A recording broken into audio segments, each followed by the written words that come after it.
Hello and welcome you all to let's crack it, Vishay Gupta. तो guys video को पूरा देखिए, एंड तक वीडियो को देखिएगा। इसमें सब चीज़ें बताई गई हैं, बहुत अच्छे से आपको समझाया गया है, तो आप इसको पूरा अंत तक जरूर देखिएगा। जो भी आपको डाउट आता है, कोई इसमें अगर सजेशन है, फीडबैक है, तो उसको कमेंट सेक्शन में कमेंट करके जरूर बताइएगा। चैनल को सब्सक्राइब जरूर कर दीजिएगा अगर आपने चैनल को सब्सक्राइब नहीं किया है यूट्यूब पे। और टेलीग्राम का लिंक आपको वीडियो के डिस्क्रिप्शन में मिल जाएगा, तो टेलीग्राम को जरूर ज्वाइन करिए। फ्री टेलीग्राम चैनल है, उसको ज्वाइन करना बहुत जरूरी है। सारे अपडेट्स वहीं पे आते हैं, सब चीज़ें वहीं पे मिलती हैं, तो उसको ज्वाइन करना बहुत बहुत ज़्यादा जरूरी है। कोई भी डाउट है, कोई भी फीडबैक है, तो उसको कमेंट सेक्शन में कमेंट करके जरूर बताइएगा। Hello and welcome you all to let's crack it, Vishay Gupta. तो यह है एनसीईआरटी ज्योग्राफी हम पढ़ रहे हैं क्लास 7th की। बहुत इंपॉर्टेंट है गाइज, इसको आप जरूर कवर कर लीजिएगा, जिससे कि एनसीईआरटी का आपकी पूरी की पूरी कवर हो जाए। क्योंकि ज्योग्राफी एक ऐसा सब्जेक्ट है जो 80 to 90% आपका ज्योग्राफी एनसीईआरटी से कवर होती है। अगर आपने 6 to 12th क्लास की एनसीईआरटी कवर कर ली, तो आप मान के चलिए आपका ज्योग्राफी का जो सिलेबस है वो 80 से 90% कवर हो जाएगा, prelims as well as mains point of view से। उसके बाद 10-20% की जो टॉपिंग करनी है वो हम जीसी लियोंग पढ़कर या माजिद हुसैन सर की किताब पढ़कर या और जो किताबें हैं महेश बनवाल सर की किताब पढ़कर हम कवर कर सकते हैं। बाकी ये एनसीईआरटी को कवर करना फ्रॉम क्लास 6 to क्लास 12 बहुत ज़्यादा ज़रूरी है। क्लास 6 की पूरी प्लेलिस्ट बनी हुई है ज्योग्राफी एनसीईआरटी की, तो क्लास 6 की एनसीईआरटी कंप्लीट हो चुकी है। क्लास 7th की ये 3rd वीडियो है, तो आप लगातार इनको देखते रहिएगा, जिससे कि सारी एनसीईआरटीज आपकी कवर होती चल जाए। तो गाइस बताना चाहूँगा, अगर आपने यूट्यूब चैनल सब्सक्राइब नहीं किया, इसको जरूर सब्सक्राइब कर लीजिएगा। एफआरओ मेंस के लिए टेस्ट सीरीज चल रही है, सचिवालय के लिए आरओ सचिवालय के लिए कंप्लीट प्रिपरेशन बैच चल रहा है। इसको ज्वाइन करने से आप उत्तराखंड में आगामी जितनी परीक्षाएं हैं आप सभी की तैयारी कर सकते हैं। डेली करंट अफेयर्स का ग्रुप चल रहा है और डेली एमसीक्यू टेस्ट प्रैक्टिस भी चल रही है, तो आप सभी चीज़ों को ज्वाइन कर सकते हैं। इनको ज्वाइन करने के लिए आप 7665804421 पर कॉल या मैसेज कर सकते हैं। तो चलिए, ये सब चीज़ हमने कवर कर ली थी पिछली वीडियोज़ में, और आज हमें चैप्टर 1 कवर हो चुका है। चैप्टर 2 में हमने पिछले चैप्टर में ये भी पढ़ लिया था कि इंटीरियर ऑफ द अर्थ कैसा है, पृथ्वी का आंतरिक भाग हमने समझ लिया था, क्रस्ट मेंटल कोर को हमने समझ लिया था। उसके बाद फिर कॉन्टिनेंटल क्रस्ट क्या है, यानी कि महाद्वीपीय परपटी और महासागरीय भूपरपटी जो है, ये भी हमने समझ लिया था। आज हमें कवर करना है रॉक्स एंड मिनरल्स, यानी कि जो चट्टानें हैं और जो खनिज हैं वो कैसे कैसे हमें मिलते हैं, कहाँ कहाँ से क्या क्या चीज़ें मिलती हैं, उसको हमें कवर करना है। तो स्टार्ट करते हैं। तो earth crust is made up of various types of rocks. तो अर्थ क्रस्ट जो है वो कई सारी चीज़ों से हमें मिलके बना है। Any natural mass of mineral matter that makes up the earth crust is called a rock. तो कोई भी नेचुरल मास, यानी कि जो प्रकृति के द्वारा जो चीज़ें दी गई हैं, जो मिनरल मैटर दिया गया है जिससे अर्थ का क्रस्ट बना है, उसको हम चट्टान कहते हैं, रॉक कहते हैं। Rock can be of different colour. अब रॉक जो है, यानी जो चट्टान है, वो अलग अलग रंग की हो सकती है, अलग अलग साइज़ की हो सकती है, अलग अलग टेक्सचर की हो सकती है, यानी कि बनावट की हो सकती है। तो there are three major types of rocks. 3 अलग अलग तरह के हो सकते हैं। कौन कौन से हैं? एक तो है इग्नियस रॉक्स, जिसको आग्नेय चट्टानें कहते हैं हिंदी में। फिर सेडिमेंट्री रॉक्स, जिसको अवसादी चट्टानें कहते हैं। और मेटामॉर्फिक रॉक्स, यानी कि रूपांतरित चट्टानें कहा जाता है। तो ये 3 बहुत ही इंपॉर्टेंट रॉक्स हैं, इग्नियस रॉक्स, सेडिमेंट्री रॉक्स और फिर मेटामॉर्फिक रॉक्स। जो प्राइमरी रॉक है, अगर हम देखें, सबसे पहले जो धरती पर बनती है वो इग्नियस रॉक बनती है।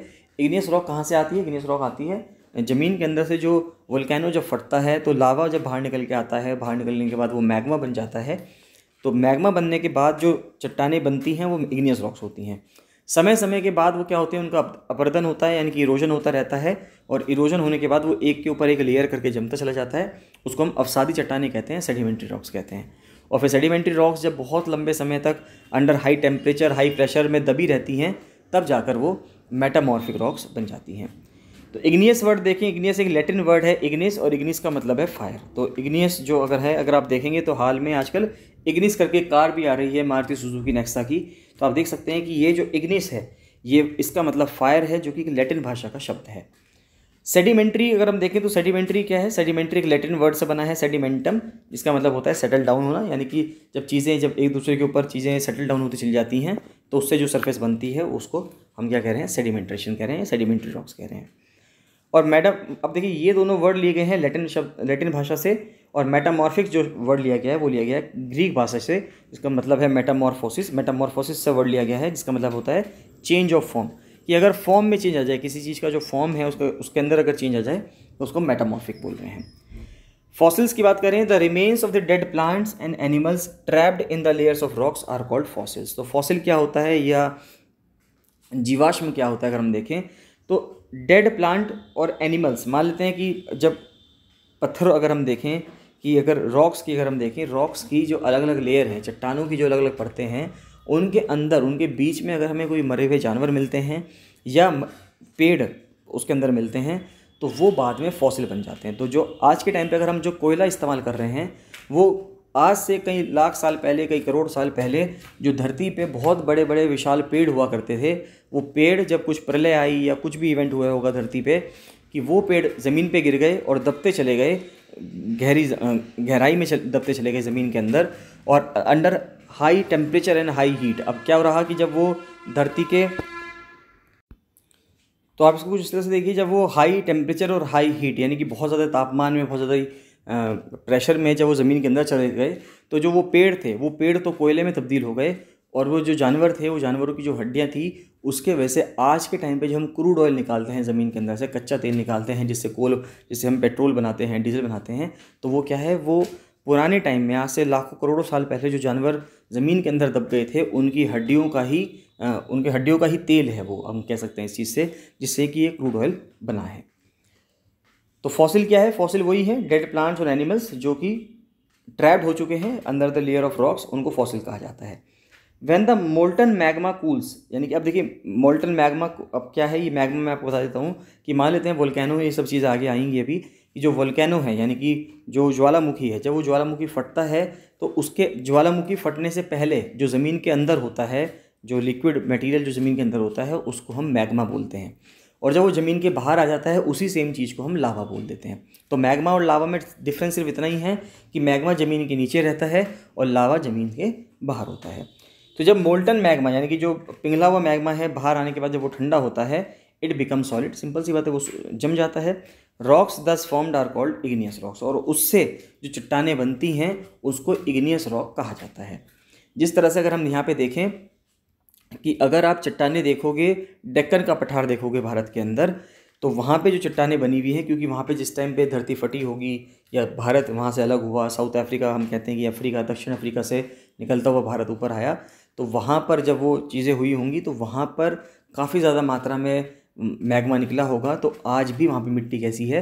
काली मिट्टी है। ब्लैक सॉइल आपको महाराष्ट्र और गुजरात के कुछ क्षेत्रों में देखने को मिलती है जहाँ पे कॉटन पैदा होता है, कपास पैदा होता है। These are also called primary rocks, इनको प्राथमिक चट्टानें भी कहा जाता है। सिंपल सी बात है, क्योंकि शुरुआत यहीं से होगी, इग्नियस चट्टानों से ही शुरुआत होगी, इसके बाद जो बाकी जो चट्टानें हैं वो सेकेंडरी हैं। There are two types of igneous rock. अब दो तरह की इग्नियस रॉक होती हैं, एक होती है इंट्रूसिव रॉक्स, दूसरी होती है एक्सट्रूसिव रॉक्स। यानी कि इंट्रूसिव और एक्सट्रूसिव का मतलब इस तरह से मान के चलिए कि इंट्रूसिव रॉक्स वो रॉक्स होती हैं जो ज़मीन के अंदर बनती हैं, और एक्सट्रूसिव रॉक्स वो रॉक्स होती हैं जो ज़मीन के बाहर बनती हैं। तो जो ज़मीन के अंदर स्ट्रक्चर हमें बनता है इनके वजह से, रॉक्स के वजह से, इग्नियस रॉक्स के वजह से, वो इंट्रूसिव रॉक्स क्योंकि ज़मीन के अंदर बन रही हैं, और ज़मीन के बाहर जो बनता है, धरती के ऊपर जो बनता है, वो एक्सट्रूसिव रॉक्स हो गई। Lava is a fiery red molten magma. अब देखिए लावा वही चीज़ है, मैग्मा का जो पिघला हुआ रूप है, और फियरी रेड बिल्कुल लाल होता है, अगर आपने कभी देखा हो तो बिल्कुल लाल होता है वो, coming out from the interior of the earth on its surface, कि धरती के अंदर से जब वो बाहर सतह पे आता है उसको हम लावा बोलते हैं। When this molten lava comes on the earth surface it rapidly cools down and become solid. जब जैसे जैसे मोल्टन लावा बाहर आता है तेज़ी से ठंडा हो जाता है, और ठंडा होने के बाद ये चट्टानों में कन्वर्ट हो जाता है। Rocks formed in such a way on the crust are called extrusive igneous rocks, क्योंकि ये धरती की सतह पर इससे चट्टानें बनती हैं, इसलिए इसको एक्सट्रूसिव कहा जाता है, बहिर्मुखी कहा जाता है, क्योंकि ये बाहर आ गया है, बाहर आके चट्टानें बनी हैं तो ये एक्सट्रूसिव हो गया है। They have a very fine grand structure, for example basalt. तो बसाल्ट जो है वो यही चीज़ है, जो अगर हम देखेंगे वहाँ पे भी बसाल्ट ही मिलेगा आपको, डेक्कन प्लेट्यू में भी जो मिलता है वो बसाल्ट ही मिलता है। द डेक्कन प्लेट्यू, देखिए वो लिख ही रहे हैं वो नेक्स्ट लाइन में कि Deccan plateau is made up of basalt rocks. तो डेक्कन प्लेट्यू बसाल्ट रॉक से ही मिलके बना हुआ है, या वो बसाल्ट की ही रॉक्स हैं। वहाँ पे क्या हुआ होगा, वहाँ पे कभी लावा फटा होगा, यानी कि ज्वालामुखी फटा होगा, और वहाँ से जो मैग्मा बाहर निकल के आया जिसको हमने लावा कहा, वो लावा क्या करेगा, वहाँ पे जम जाएगा। जमने के बाद आज भी लाखों करोड़ों साल बाद भी आज भी जो है वहाँ पे लावा है, और मतलब वो चट्टानें हैं, और ब्लैक सॉइल आपको वहाँ पे मिलती है। Sometimes the molten magma cools down deep inside the earth crust. और कभी कभी क्या होता है कि ये जो मोल्टन मैग्मा है उसको इतना प्रेशर, इतना धक्का नहीं मिल पाता कि वो धरती के ऊपर बाहर निकल के आ जाए, तो वो क्या करता है, वो अंदर ही अंदर रह जाता है, और अंदर ही रहकर तो वहाँ पे क्या होगा कि वो अंदर ही कोई उसमें आकृति बना देगा, उस मोल्टन मैग्मा से कुछ अंदर ही बन जाएगा, जिसको हम क्या बोलते हैं, इंट्रूसिव रॉक्स बोलते हैं। Solid rocks so formed are called intrusive igneous rocks. तो इनको क्या कहेंगे, इनको इंट्रूसिव इग्नियस रॉक्स कहेंगे क्योंकि वो धरती के अंदर ही रह गया, बाहर धरती की सतह पर नहीं आ पाया। Since they cool down slowly they form large grains. अब देखिए जो बाहर निकल के आ जाती है धरती के वो तो बहुत तेज़ी से ठंडा हो जाएगा, उसको हम बसाल्ट रॉक्स कहेंगे। लेकिन जो लावा धरती के अंदर ही रह जाता है, जो मैग्मा धरती के अंदर ही रह जाता है, उसको क्या कहा जाता है, उसको इंट्रूसिव रॉक कहा जाएगा। पहली बात तो कि वो अंदर ही रह गया। उसके बाद वो ठंडा भी धीरे धीरे होगा क्योंकि बाहर निकल के आ जाएगा सतह पे तो तेज़ी से ठंडा होता है, ज़मीन के अंदर ही रहेगा तो वो ठंडा भी धीरे धीरे होगा और उससे जो स्ट्रक्चर बनता है, उससे जो रॉक बनती है उसको हम ग्रेनाइट बोलते हैं। तो धरती के बाहर आ जाने से बसाल्ट कहा जाएगा, बसाल्ट रॉक है, धरती के अंदर रहने से ग्रेनाइट की चट्टानें हैं। Since they cool down slowly they form large grains, और इसके जो दाने होंगे वो भी मोटे होंगे, और जो बाहर बसाल्ट निकल जाता है उसके जो दाने होते हैं वो फाइन होते हैं, पतले होते हैं, छोटे होते हैं। Granite is an example of such rock. तो ग्रेनाइट इसका ही एग्जाम्पल है। Grinding stones used to prepare paste oblique powder of spices and grains are made of granite. तो अब जो स्टोन्स को ग्राइंड करते हैं हम, जिससे कि हम पेस्ट बना सकें, मसालों का पाउडर बना सकें, ग्रेन्स का कर सकें, तो उसको हम ग्रेनाइट के चट्टान पत्थर ही हम यूज़ करते हैं। Rocks roll down crack and hit each other and are broken down into small fragments. अब जो चट्टानें हैं वो कैसे टूटती हैं, वो या तो रोल डाउन हो जाएंगी, मान लेते हैं पानी की बरसात हुई, जैसे बरसात हुई, पानी आया तो चट्टानें टूट टूट कर नीचे बहने लगेंगी, क्रैक आ जाएगा, एक दूसरे टकराएंगी और इस तरह से टूटती चली जाएंगी, और टूटने की वजह से उनके छोटे छोटे टुकड़े हो जाते हैं, छोटे छोटे पीसों में कन्वर्ट हो जाते हैं और एक के ऊपर एक सतह जो है उनकी बनती चली जाती है। These smaller particles are called sediments. इन्हीं स्मॉलर पार्टिकल्स को हम सेडिमेंट्स बोलते हैं। दीज सेडिमेंट्स, अब एक सेडिमेंट है वो पहाड़ से टूट गया, अब वो कहाँ जाएगा, अब वो ट्रांसपोर्ट हो जाएगा और किसी दूसरी जगह जाके सेटल हो जाएगा, चाहे वो हवा के द्वारा जाए, चाहे वो पानी के द्वारा जाए, चाहे किसी भी और तरीके से जाए, लेकिन वो चला जाएगा। और फिर कई हज़ारों लाखों सालों में क्या होगा, एक सतह के ऊपर दूसरी सतह बनती चली जाएगी और इस वजह से पूरी एक सेडिमेंट्री रॉक की चट्टानें, यानी कि जो अवसादी चट्टानें हैं वो बन जाती हैं। These loose sediments are compressed and hardened to form layers of rocks. देखिए ये चीज़ें हम अपने जीवन काल में बनती हुई नहीं देख सकते। अगर आप सोचें कि हम ये सोचें कि हम 60-70 साल 80 साल जो जीते हैं, मान लेते हैं एक एवरेज लाइफ माने भारत में, तो अगर हम 70 साल जी रहे हैं और 70 सालों में हम ये देख लेंगे कि कोई अवसादी चट्टान बन रही है नहीं बन रही है, तो वो आप नहीं देख पाएंगे। अवसादी चट्टानें बनने का प्रोसेस 70 साल ना होकर 70 लाख साल हो सकता है या 70 करोड़ साल हो सकता है, यानी कि इतने साल वो इंक्लूड कर सकते हैं, ना कि कुछ इस तरह से होगा कि आपको 70 ईयर्स में देखने को मिल जाएगा। तो यानी कि बहुत लंबा समय पीरियड चाहिए, तो इसको हम अपने सामने बनते हुए नहीं देख पाएंगे। These type of rocks are called sedimentary rocks. इनको ही अवसादी चट्टानें कहा जाता है। For example sandstone. सैंडस्टोन जो है वो सैंड के, रेत के ग्रेन्स से, यानी कि उनके जो छोटे छोटे कण हैं उनसे मिलके बना है सैंडस्टोन। जो सैंडस्टोन का हम देखते हैं कि रेड सैंडस्टोन का लाल किला बना है ना दिल्ली में। उसके बाद फिर जो आगरा फोर्ट बना है आगरा के अंदर ताजमहल के पास, तो ये सब चीज़ें किससे बनी हैं, ये सेडिमेंट्री रॉक जो है सैंडस्टोन उससे बना है। तो इंपॉर्टेंट बात यह है कि सैंडस्टोन भी एक मजबूत पत्थर होता है, उससे पूरे किले बनाए गए हैं भारत में। तो अब आप यहाँ समझ सकते हैं कि इसको बनने में ऐसा नहीं है कि 70-80 साल लगेंगे, इसको 70 लाख साल भी लग सकते हैं या 7 लाख साल भी लग सकते हैं। इतने लंबे समय पीरियड में ये चीज़ें बनती हैं। दीज रॉक्स में also contain fossils of plants. अब इंपॉर्टेंट चीज़ ये है कि इग्नियस रॉक्स में फॉसिल जो होता है वो नहीं होता है, यानी कि फॉसिल जो है वो इग्नियस रॉक्स में नहीं होते। जो फॉसिल होते हैं वो किस में मिलेंगे आपको, वो सेडिमेंट्री रॉक्स में मिलेंगे। तो दीज रॉक्स में contain also fossils of plants, animals and other microorganisms that once lived on them. क्योंकि जानवर हैं, पेड़ हैं, वो यहीं पे जिएंगे, धरती पे मर जाएंगे। तो इसके बाद क्या होगा, जब वो यहीं पे मर जाएंगे और यहीं पे जीते हैं तो वो परतों में दबते चले जाते हैं, एक परत के ऊपर दूसरी परत के ऊपर तीसरी परत दबते चले जाते हैं, और इन्हीं परतों के वजह से सेडिमेंट्री रॉक बनती है, यानी कि अवसादी चट्टानें बनती हैं। Igneous and sedimentary rocks can change into metamorphic rock under great heat and pressure. बहुत ज़्यादा तापमान में, बहुत ज़्यादा गर्मी में और बहुत ज़्यादा प्रेशर के द्वारा जो इग्नियस रॉक हैं और सेडिमेंट्री रॉक्स हैं ये मेटामॉर्फिक रॉक में कन्वर्ट हो जाते हैं। फॉर एग्जांपल जैसे क्ले स्लेट में चेंज हो जाता है, लाइमस्टोन मार्बल में चेंज हो जाता है। अब देखिए लाइमस्टोन कैसा एक चट्टान है, सेडिमेंट्री रॉक टाइप का एक चट्टान हम देख सकते हैं, क्योंकि लाइमस्टोन तो एक ऐसा है कि जो पानी से भी घुल जाता है। अगर आप उसमें पानी डालेंगे तो लाइमस्टोन जो है वो घुलता चला जाएगा, क्योंकि लाइमस्टोन जब उसमें घुलता चला जाएगा, लेकिन वो बाद में मार्बल बन जाता है, जो मार्बल इतना मजबूत है कि उससे पूरा का पूरा ताजमहल खड़ा हो गया। लोग अपने अपने घरों में मार्बल लगवाते भी हैं, बहुत मजबूत पत्थर है। तो लेकिन वो लाइमस्टोन मार्बल में कब कन्वर्ट हुआ, जब वो लाइमस्टोन ज़मीन के अंदर बहुत ज़्यादा टेम्परेचर और प्रेशर में रहा होगा। इंसान उतना टेम्परेचर प्रेशर प्रोड्यूस नहीं कर पाएगा। हम नहीं कर पाएंगे कि हम उतना प्रेशर प्रोड्यूस कर पाएँ, उतना टेम्परेचर प्रोड्यूस कर पाएँ कि हम मार्बल में कन्वर्ट कर दें लाइमस्टोन को, हम नहीं कर पाएंगे। ये प्रकृति अपने आप करती है।